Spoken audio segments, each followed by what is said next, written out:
Okay, I'm just going to show you how to put one of these aerators together.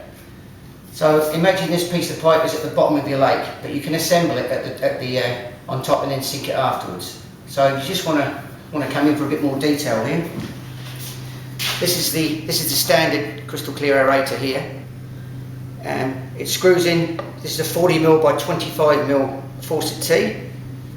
This then screws into that as such. Get it nice and tight. The water then's rushing along this pipe. It comes through, the water runs straight through the aerator. Now to suck the air in, you'd obviously have a tube that goes into this fitting here. This fitting here is one of these.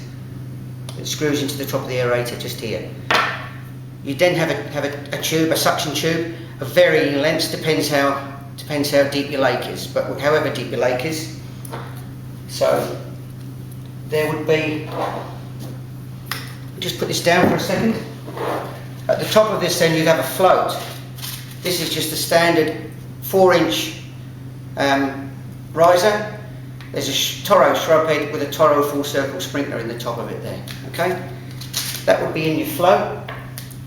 There's a 15mm FF connector which screws on the bottom of that, like that.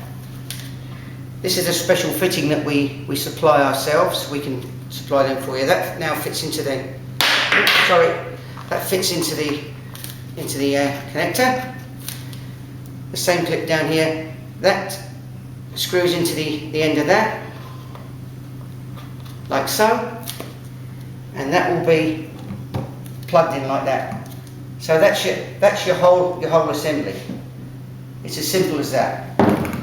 Screwed onto the end of the aerator here, the water's just going to rush out in a straight line, and if you've got a sand liner on your bed, it's going to erode the liner. So we tend to put a 25mm poly elbow on this end of it, and if I can get it to screw on, you can then divert the jet up a touch. So it's coming up a touch like that. This keeps your air a bit lower before it rises and comes out the surface of the lake.